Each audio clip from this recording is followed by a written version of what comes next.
All right, what's up, y'all? Welcome back to another episode of the Welcome to the World Sports Podcast. I'm your boy John Cola, along with my boys Eddie and Braxton. How y'all doing today, fellas? Man, feeling great. Just a little cold over here. You know it's snowing out here, man. Sadly. Hey man, I'm doing good too, man. Can't complain. Yes, sir. I can't relate to that snow, Eddie, but man, we're gonna get right into it. We're gonna switch it up today.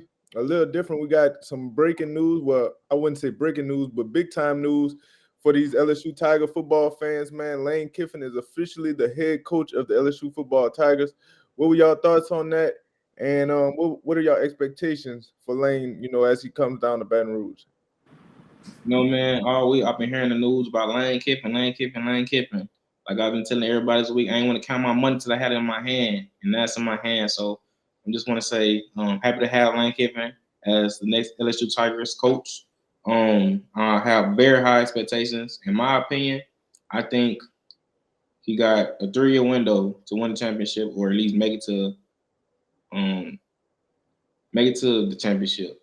I think we have the talent already, especially on the defensive side. We need everything help on offense, and that's what Lane Kiffin does. So I just expect him to come in and have a quick impact on the offense, and just with the defense already playing like they are, I just think that they go hand in hand. So it shouldn't be no problem, with recruits, especially coming to LSU. And now you have a great coach in Lane Kiffin. So they're gonna want to come to LSU to play for him and just for the culture of LSU. So I definitely think that, this trending in the right direction for the Tigers, man. Yeah, I mean, I was excited that LSU made the hire, considering that they had wanted him for a very long time, or for considering like after Brian Kelly was gone. But I didn't think that he said anything that was surprising to me. Like I honestly feel like he came in with the same mindset, like, hey, I want to do the things that the people before me did. I want to like be able to win a championship and bring an offensive mind to LSU, and him talking about talking to Nick Saban and stuff like that. Like I felt like that was a big part of him being able to come here, was him feeling like he was comfortable after that conversation. So shout out to Nick Saban as well. Yeah, facts.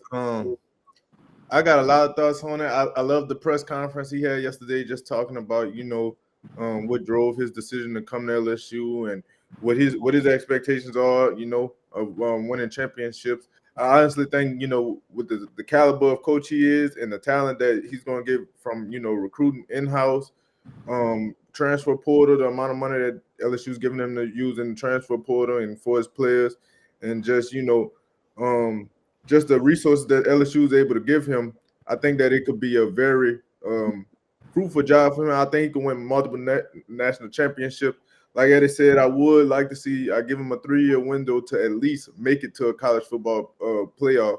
Something that Brian Kelly hasn't done, in his time there. And I just like, again, from his press conference, like the way he talked, he said a lot of things that, over Brian Kelly's tenure at LSU, we never really heard from him. Like he talked about winning championships and the tradition that the school has and just ingratiating itself in the culture. He talked about calling Coach O when he passed Tiger Stadium. Like that's stuff we never heard from Brian Kelly. Brian Kelly was always about the details, the process, this, that, and the third.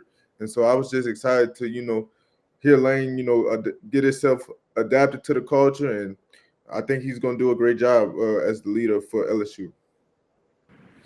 Yeah, I agree. And one of the main things that I appreciated was that he didn't come here trying to have no fake accent or nothing like that. Eddie didn't like that, but I'm happy that he was himself. Like he didn't try to be anything that he wasn't. He just came and showed that he's the right coach for us. And I mean, honestly, I don't really have much to say right now. It's all gonna make sense in a couple months or a couple like late next year when we see what's going on. If we winning, that's all that matters to me. I agree. I do got a quick question for y'all though. Like, so we gave BK a lot of grace his first couple years, but how long of a grace period are we giving Lane Kiffin? Like I said, honestly, I think with the type of resources that he's gonna have and the type of money that they're spending on these players, LSU could really be competitive in his first year, especially if they find a way to keep Blake Baker and because he's up for the Tulane job right now. But if they could find a way to keep him and then spend the money in the portal on getting the right players, because Lane's system's gonna produce. We've seen that no matter where he goes, they're gonna produce stats, they're gonna produce produce wins, and then we keep Blake Baker on that side of the ball and just retain some talent, man, we could be real competitive in the first year. I wouldn't be surprised if we make it to the college football playoff next year, honestly. Yeah, I'd probably say I give it a 2-year window. I think in next year we got to be in the CFP. Got to be in the CFP. If we not in there, then I think that's another failure to me. If we in the CFP, I'd be good with that. But the year after that, we need to be winning or either very close to it for me to be feeling good about it. What about you, Eddie? I definitely agree with you on that because, like I said, with the defense already playing, I know we're losing a couple key guys, but I think we can mix and replace those guys, through the portal and just the coach of LSU and people want to play for LSU and the best guys want to come there in the SEC. So I definitely think that he'll have the talent, and I think we might the first couple games like figuring out, but by the middle of the season, I think we'll get a better feel for what we're gonna be at the end of the season. But hopefully, we do make the playoffs, and if we make the playoffs in year one, then I definitely think his second year is championship or bust, in my opinion. Yeah, I agree. All right, man. Moving on to the next topic. We're going to get into that Monday Night Football game, man. The Patriots dominated the Giants on Monday Night Football, and we seen that debacle from Younghoe Koo on that kick, bro. What was y'all thoughts on that, man? And do y'all feel like the Patriots are a top 3 team in the NFL? I would not go as far to say that. I don't think they're a top 3 team. I do think they are a good team. I think that they have a crazy schedule, but they just handle the business. I'm not high on the Patriots, but I do think in the playoffs they can steal a game, but I don't see them being a real threat. They play like well, this year is kind of weird, bro, with the playoffs because the top dog's not even at the top right now. So honestly, bro, I don't know, but I don't see them as a threat at all. But Drake May is playing. He is playing great. I will give him credit. The defense is running around, they scrapping. But like I said, they ain't really played the guys beside the Bills. That's the hardest game that they played so far. So I need to see a little bit more, and I'm curious to see what they do in the playoffs, honestly. But with the Younghoe Koo, he definitely reminded me of a Texan that Kaimi Fairbairn, I think that's his name. He reminded me of that caliber of play style because out of Kaimi, that's something that he would do. So that's my take on Younghoe Koo. No, I'm not. No, don't do that. He is not Kaimi, and Kaimi is not him. But I will say that. Right. Yeah, I knew he was gonna say that. I knew he was gonna say that. But Kaimi is him. He just not Younghoe Koo. But anyways, Younghoe Koo. My bad. But I feel like, man, the Patriots, they showing that they can beat teams. I ain't gonna make too much of it because it is the Giants. But one of my big takeaways is, prayers up for Jackson Dart, man. He got to start getting out of bounds, man. You can't be getting hit like that, dude. Like, it's just, you already was in concussion protocol for a couple weeks, and now you taking even more hits. And he said, in the media that, it's not soccer. He's not going to slide or whatever, anything like that. He going to just take the hit. It's just a part of it. But after a certain point, like, you got to be able to just say, hey, man, I'm going to go ahead and take this, go out of bounds, and be cool with that because, you got to worry about your safety moving forward. Like, this is the NFL. It's not for long. If you keep taking hits like that, like, it's just not going to do well for you. So he's got to worry about that. But other than that, I think the Patriots definitely are preparing themselves to make a deep run later on. Yeah, as far as the Patriots go, like Eddie said, they didn't really have a tough schedule this year, hence the 11-2 record. But I think if they're able to, somehow secure that number 1 seed and have home field advantage throughout the playoffs, I feel like they could probably make it to the NFC Championship just off of that alone because they playing good ball. And we, like I said, we don't really know who's going to be in the playoffs because the good teams, the ones that we used to seeing in the playoffs, they're a little shaky, and the ones that we used to being not good teams, they're kind of making a surge this year. So that'll be interesting to see. Like Bragg said, though, Jackson Dart, man, he just got to find ways to get out of bounds. And, they talked about him having a concussion when he was having this concussion and he did his press conference, coming back, and he said, like, I only had a certain amount of like people saying I had like 3 concussions. I only really had one, and he's saying how he working on like sliding and getting out of bounds. But then, he was saying because the college game is much slower than the NFL game, and he's still getting adjusted to that. But then we see last night that he's, some of the same things are reoccurring with him. So, it's just the Giants are a lost cause this year. They might as well pack it up. They fired their coach, might as well pack it up.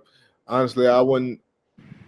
Jackson Dart's the future, and if he keep taking hits like this, why would you keep putting him in harm's way, knowing that the season is a wash? So, but the Patriots look good, man. I don't know if they're a top 3 team in the NFL, given their schedule. But we'll see next week. They play the Bills in Buffalo next week, so that should be a good game, and that's really going to determine who they are as a team.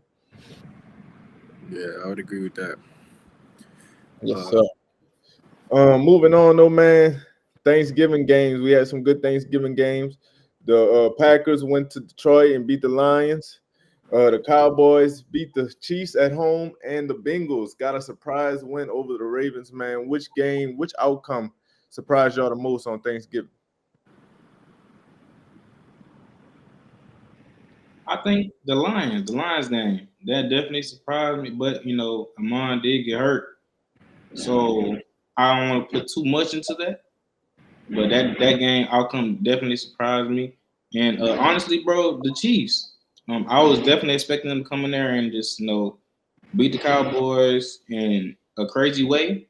But the Cowboys came out there and they put up points and they got stopped. And Mahomes, it wasn't enough to win. Even though he had a great game, it wasn't enough to win. And I was happy I was loving it. I hate the Chiefs. Everybody know that. I don't want to see them do good, but I do. Ain't gonna lie, I miss them. Well, I ain't gonna say that because hopefully they don't make the playoffs, but I do think we will see the impact of them not in the playoffs. But I will hopefully they're not in the playoffs this year and they have no chance at making the playoffs after next week when the Texans beat them. But I was definitely shocked by the Lions, man, for sure. Yeah, I wasn't shocked by the Lions. I felt like the Packers was going to win that game just off the simple fact. I feel like, you know, I've seen crazier things happen on Thanksgiving Day, and I just really felt like the Packers just needed to get right week, and I feel like this was the week that they had that they needed. But as far as for the Chiefs, it's trouble over there in Arrowhead, man. It's not looking good. I feel like moving forward, they're in some deep trouble. Like they playing the Texans next week, that could very well be like a playoff eliminator. Like if they lose that game and the Texans keep winning, like that would be one of those situations where you like, dang, you look up, you like, dang, Mahomes not even in the playoff picture. But I mean, I definitely, I wouldn't be mad at it for a Texans perspective, but obviously you want to see Mahomes compete. But other than that, I would say the Bengals, they surprised me. I didn't think they was gonna beat Lamar Jackson and the Ravens, but hey man, I've been calling for John Harbaugh job for weeks, man. And people say I'm crazy, so hey, maybe I'm right.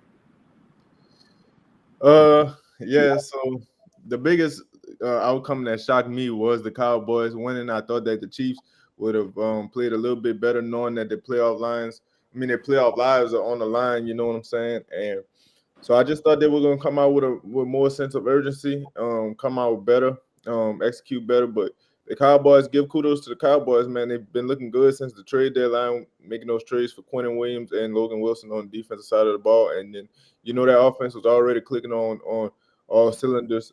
George Pickens and CeeDee Lamb is a great duo, one of the probably, if not the best duo in the game right now. So that really shocked me because I just thought the Chiefs were gonna come out with a little bit more urgency. The Lions, they just haven't looked good. Well, I ain't gonna say they haven't looked good, but they haven't looked like the Lions that we've seen over the past couple of years. And I think that has something to do with the 2 coordinators being out, and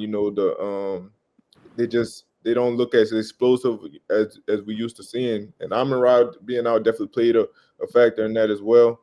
And then the Bengals, man. I thought the Bengals were going to keep it close. I didn't think that they were going to outright win the game, but I thought they would keep it close just because of the simple fact the Ravens haven't looked good. It's kind of like their season has been in reverse. Like, in the early part of the season, their defense wasn't good, and they were depending on Lamar to do so much, which caused them to get hurt.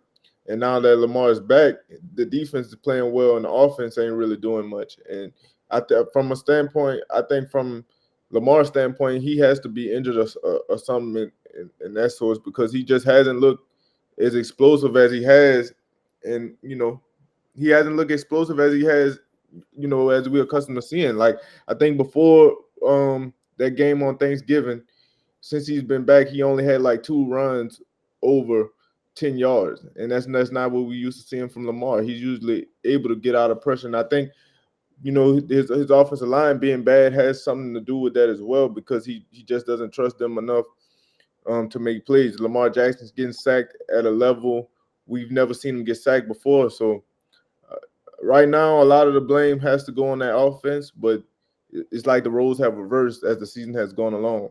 But I do feel like they could still win that division, because they tied with Pittsburgh right now at 6-6, and Pittsburgh they don't look good. They don't look good at all.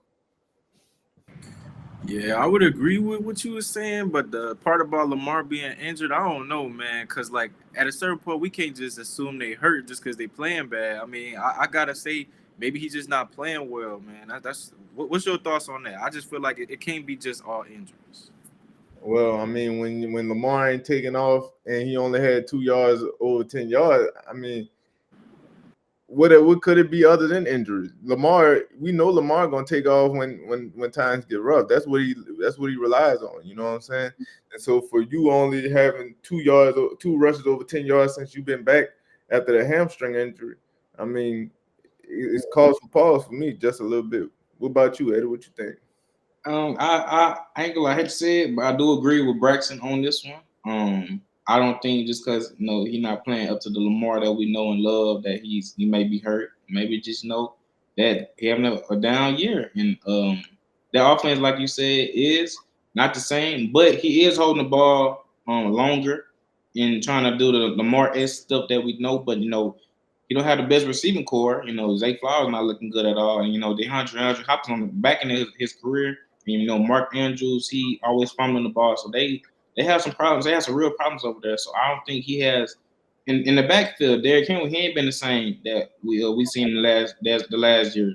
So I think that offense is just bad, bro. I don't think that he's hurt, bro. I just think they playing bad as a unit. Well, another reason why I would say that he's hurt is because also in the last couple of weeks on the injury report, he's missed days of practice because of injury, and then come back and practice full so he can get that injury designation off. So that's the only reason why I would say that he might be dealing with some sort of injury. You know what I'm saying? But moving on, man, to the Black Friday game, the Bears dominated the Eagles, even though the score doesn't indicate that. 24-15, they dominated the Eagles on both sides of the ball. They had 2 100-yard rushes, man. Is it cause for pause in Philly? And how high are we on the Chicago Bears? First of all, I'll start with the Bears.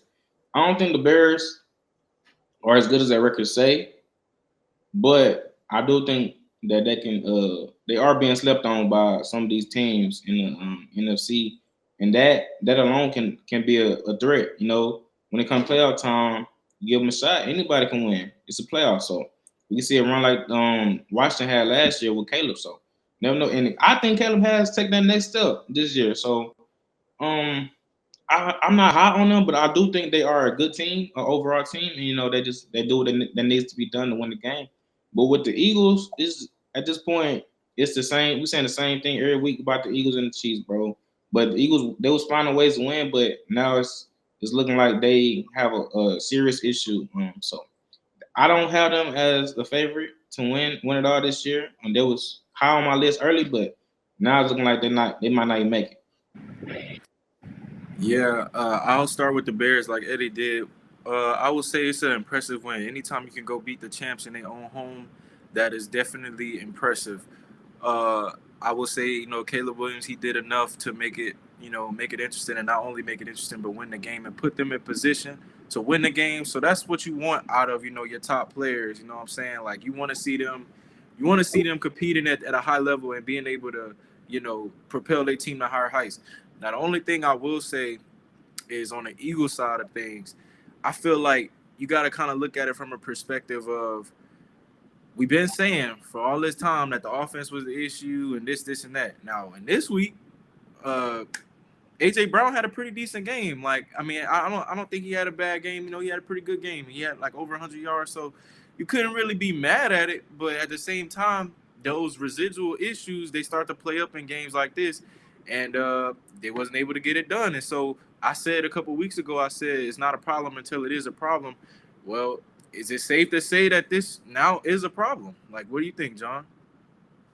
Yeah, man. I feel like they got AJ Brown going, but Philly's biggest issue is that they just can't run the ball. Like Saquon Barkley has been non-existent after the record-breaking season that he's had, and so like now people are not as worried about Saquon because they can't run the ball. The offensive line isn't as good as we seen last year. Lane Johnson's out with an injury, and now they're trying to find ways to get AJ Brown the ball. Yeah, he had a good game against the Bears on Friday, but they still couldn't run the ball. So I think that's their biggest issue.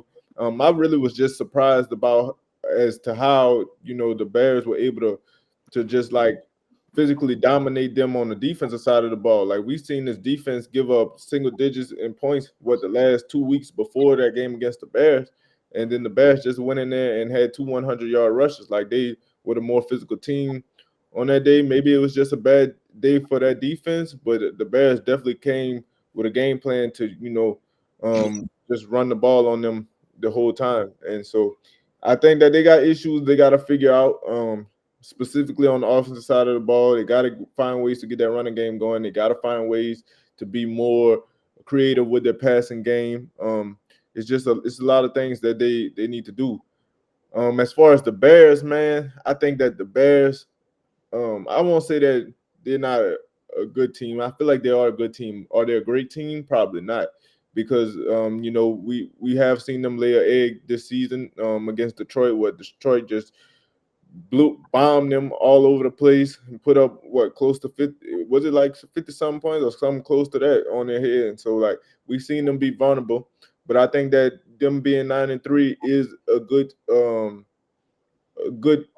point for them to be at in this season, because we've known the Bears to be so bad historically for years, and we've seen that Ben Johnson's culture is taking over that league. So over that team. So I think they're a good team. I don't think they're a great team, but I think they can make some noise in the playoffs for sure. All right, man. So these guys, well, specifically one person, Eddie, was begging me to talk about these Texans, man. So I don't got too much to say. I'm gonna leave the floor to y'all. Go ahead, Eddie. Since this is your topic, man, you go ahead and talk about the Texans the way you want to talk about them. Hey man, I ain't want we ain't had to bring them up too much. I just think we had to bring some light, man. Cause if it was the Saints, then the Saints would be on the podcast. No, it wouldn't. No, they wouldn't, bro. Yeah, they would. It wouldn't, bro. Come on, bro. Like the Texans keep finding ways, man. We got our franchise quarterback back in CJ Stroud, man. Now Brad's gonna say he come out here he want Davis Mills to play, but CJ he came in, he knocked the rust off, man, and he got the dub, man. Shout out to the number one defense in the league once again for holding it down. Just doing what they do. Derek Stingley he had zero coverage snap. Zero passes caught on him in about 24 snaps. That was the first time that's been done in years, bro. Like this defense is crazy, bro. So I ain't gonna talk too much about it, but we have a big game next week versus the Chiefs that I really want to win, bro. And I definitely think that defense will get to Mahomes, and we got to shut them out, bro. We got to get it done now, so they don't make the playoffs. Before you go, Brax, I will say that game next week against the Chiefs is a very winnable game for y'all. Is it at home or is it away? It's away. Well, it's a playoff rematch from last year, so y'all got a chance to get y'all revenge. Yeah, I agree with that, and I feel like this the main thing that I want everybody to remember. Like the main reason why we didn't win that game in the playoffs was because of the fact that our offense couldn't produce and things of that nature. Defense did what they needed to do, but the offense kind of really stalled out.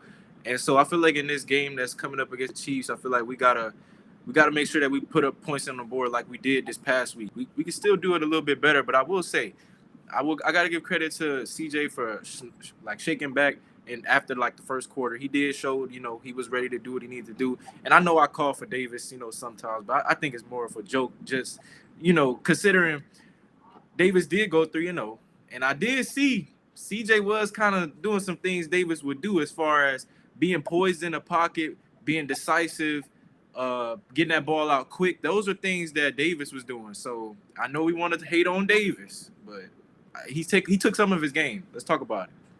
Stop it, bro. Please stop. I will leave it there.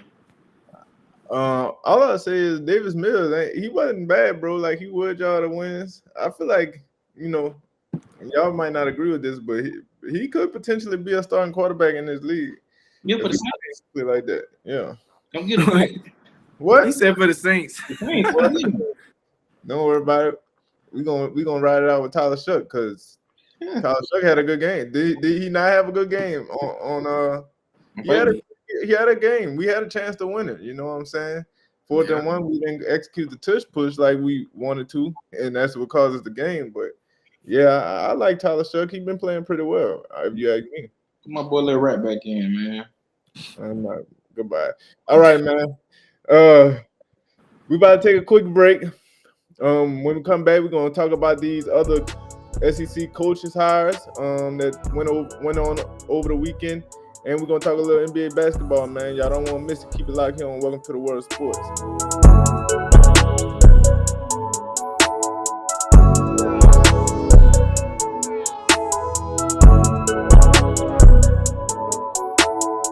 All right, y'all. Welcome back to the Welcome to the World of Sports podcast, man. It was a lot of coaching hirings, a lot of coaches finding their destinations, man. They say, I want to go here. I don't want to coach these trash people no more. I want to go to these new teams, man. That's what they say. But anyways, it's a lot of coaches, man. Which one surprised y'all the most, and what are y'all looking forward to in this next college football season? I don't think they really surprised me a little bit, but the ones that kind of like stood out was John Summerall of Florida. I think that's a great hire just because, the mentality that he's going to bring. Like, he's a hard-nosed football coach. His teams are going to be physical. And I just think that overall that's going to be a great hire. Like, he's going to bring that mentality that you want from a head coach that's going to, stick up for his players. He's going to be in the, be in the front lines. And he already talked about, what's needed in order for his team to succeed. Like, he already said that he's going to try to go out and find the best offensive coordinator that he possibly can, because he know that explosive offenses are a premium in the SEC. That's what you need to succeed in the SEC. And he already said that he's going to go out and find the best offensive coordinator that he possibly can find. So that, I think that was a good hire. And I also think that Alex Golish going to Auburn was a great hire as well. The coach from USL, because he has experience in the SEC. He coached at Tennessee under Josh Heupel, I think. He's developed some great quarterbacks that have been to the league. Joe Milton, Hendon Hooker, just to name a couple of those guys. And his offenses are explosive. They play fast paced, and they play physical style of football. Like, they run the ball, they pass the ball. They just play all around. So that's two of the best hires that I think them from this weekend as far as these SEC schools.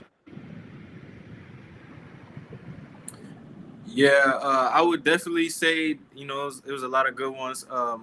Two that stood out for me, like you said, John Summerall of Florida, man. I feel like the mentality that he has as a coach, mixed with like the type of mentality that they have over there, I just feel like it's a perfect mix. Like, he kind of has like that Gator feel to me. Like, even the way he was talking and the conversations and how the press conference went. Like, I feel like they at first they felt like Billy Napier. He was a Billy Napier 2.0, but after the press conference, they felt way more empowered by him being their next guy. So I think that's a good fit. And then also at Southern, man, Marshall Faulk going to Southern, man, that's a big move right there. You're talking about an NFL legend right there, going and coaching your team. And we seen what it could do for teams that's like Colorado. I know it's a different situation, but having a high-level player like that come to your organization, it's only going to give you more pull as far as recruits. So shout out to them. That's a big move.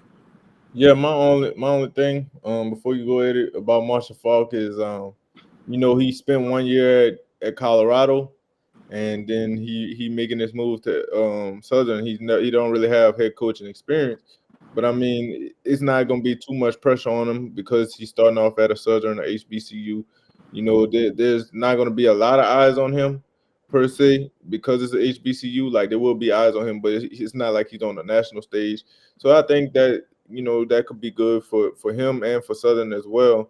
So yeah, I like the hire, but the only thing about my issue with him would be with not having head coaching experience. But we'll see how that play out. Yeah.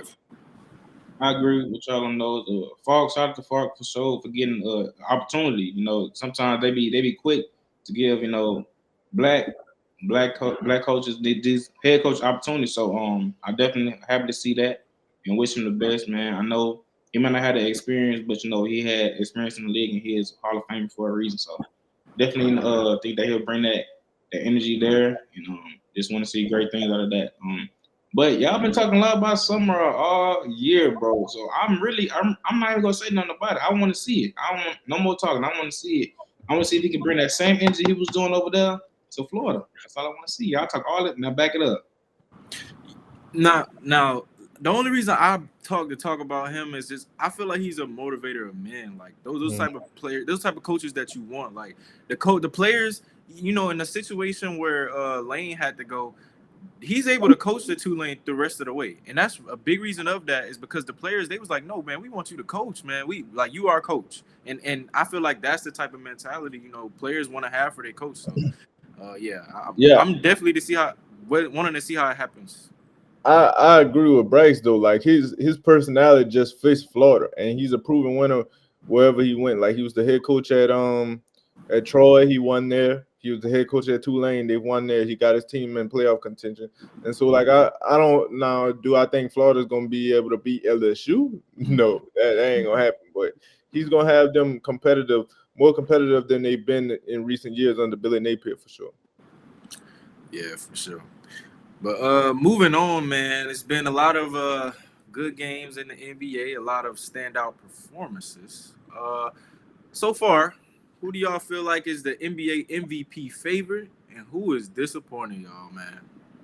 Man, the favorite man is none other than Agent 77, bro. Agent 77, Luka Doncic, bro. That boy been playing out his mind. He averaging almost a 30-point triple-double. LeBron came back. He still hasn't slowed down. He's still doing this thing, still willing this team the victories. Even though they lost last night, I think they were 12-5 now, or 13-5. And he's just been putting the team on his back and showing why he's a top 5 player in this world. And I think that the Lakers can continue to win games and continue to show that they belong, and he continues to play the way that he's been playing, he can definitely win MVP for sure. I definitely agree with you, my brother. Luka, and I love Luka, man, but sometimes he just need to pass that rock sometime. He be ball. But hey, he getting the job done for the most part, and he is scoring that rock along with my boy AR-15. As Brax love him, as he always tells us in the chat. That's definitely, I agree with you, John, on that. And I can't go against the grain as well. We know with SGA as an MVP. So I got Luka and SJ competing for the MVP spot. But as far as disappointed, I definitely think, y'all know how much I love LaMelo. I'm just sad to see the Hornets, looking like what they're looking right now. And the Clippers, I really am shocked by the Clippers. Honestly, they have 14 losses in the last 16 games. So y'all take with that the information as y'all please. I do not feel bad for James Harden. He's getting married soon, but he has a private court. I didn't talk about my disappointment, but yeah, the Clippers are definitely on my list, especially as we get further in the season high on disappointments, man, because they just been losing, and I didn't expect them to be this bad. And I talked about early in the season when we talked about early disappointments, and I talked about the Pelicans being a disappointment for me because I didn't gonna say I had high expectations for them, but I thought that they would be a decent team. And honestly, I feel like the Pelicans, even though as bad as they've been, they might be better than the Clippers at this point in time. Because man, the Clippers just look bad. How you get Like at least the Pelicans are competitive. The Clippers get blown out by the Miami Heat, bro. So I mean, come on, bro. Well, with that, like I feel like Norman Powell, he was on a mission, bro. He was like, "Hey, man, y'all wanted to get rid of me, so let me show y'all what y'all missing." Like, so I understand why that happened like that, but I'm gonna get to another disappointment. Let's see. I already said the Mavs. We kind of talked about our disappointments before. Mavs, Pelicans for sure. Just because I thought that they would still be competitive even without the issues. But I'm disappointed in Zion Williamson because he don't play all of the games like he should. So I'm disappointed in him. MVP favorite, shoot, man. Let me tell y'all boys, man. I might just throw my boy Sengun in there, man. Throw my boy Sengun in there. I feel like he been hooping, and not only just hooping. Because, a lot of people on the Rockets in the past, hooping, but it's about consistency. And he's been consistent. Every game, showing up. So, shout out to Sengun. That's my MVP favorite. And I ain't got nothing to say about OKC. I don't like them boys. There's a reason why them boys, man. They always whoop on them. Whatever, man. All right, y'all. It's time for the best part of the show with the Black Spotlight. What you got for me, John? All right, man. This week I'm gonna go with none other than Verge Osbury, man, the new athletic director of LSU, of the LSU Tigers, man. Verge is a lifelong LSU. He's a LSU lifer, bro. He played football at LSU. Then he went to he was an academic advisor for athletics at LSU. Then he worked his way up into athletics. I think he was the associate AD before Scott Woodward left, and now he's the athletic director. And then his first major hire, man, he pulled a big fish out of the pond, bro, go and get Lane Kiffin. And so I just want to give him a shout out for that, give him his flowers, and I know that he's going to do what's best for LSU in the years to come because he knows what it takes to be successful at LSU. He's been through it all, and so I just want to give him his flowers. Shout out to Verge Osbury, man, the new athletic director of the LSU Tigers. Yeah, man. My Black Spotlight for this week is none other than Texans running back Woody Marks, man. He definitely played a big role in us being able to solidify that win, especially that run that he had in the fourth quarter, just fighting for those extra yards. Those are the type of things that you want to see out of your lead back. And I think even with Chubb there, Chubb had a good game, but even with Chubb there, he's still showing that he's got the flashes to be the number one back. And I think those things all make for a good pick for Black Spotlight. Who you got, Eddie? Yes, sir. Yes, sir. Yes, sir. Shout out to y'all Black Spotlights, man. I got a weird spotlight this week, man. Because, in life, people just love trying out new things. And, sometimes you thought it was over, but it's never over, man. Sometimes you go from the booth to the field, and from the mic to the football, man. Shout out my boy Toosey, man. He went from being a rapper to being a 25-year-old commit to Syracuse, man. I've been seeing a lot of training videos on TikTok, and I didn't think it was gonna happen for him, but I'm happy to see that he is going to be part of the team next season at wide receiver. I'm excited to see if he actually plays and what he does if he does play. So I'm happy for Toosey, man. That's my Black Spotlight for this week. Yeah, man. Shout out to Black Spotlights. And, man, I just want to say about Toosey real quick, bro. Like, shout out to him, man. I seen a lot of people hating in the comments and stuff, saying like how they could strap him and stuff. But at the end of the day, why we just can't be happy for the man? Like, this is something that he set his mind out to do. He said that he wanted to be a D1 football player, and that's what he's doing, bro. Like, people be quick to hate on other folks in the comments and stuff like that instead of just being happy for one another, man. So I'm happy for him. This is what he want to do, and chase a dream, bro. Shout out to him, bro. I'm happy for him. Yeah, man. He definitely put the work in, and it's a beautiful thing to be able to have duality and be good at one thing and good at another thing. And so I hope that the coach gives him enough time to play, but that's yet to be seen. We'll see. Yes, sir. I hope it works out for him, man. But hey, man, this is all we got for y'all today, man. It was a pleasure doing this with the guys. We enjoy y'all. We thank y'all for always being here with us, man. Y'all see it on the screen right there. Follow us on social media at WTTWS Podcast, and all our social medias are linked. Are right there, right under it, man. So give us a follow. Continue to like, comment, and subscribe, and we appreciate y'all so much. Until next week, If the fellas got nothing to say, we out. Keep it locked right here on Welcome to the World Sports Podcast.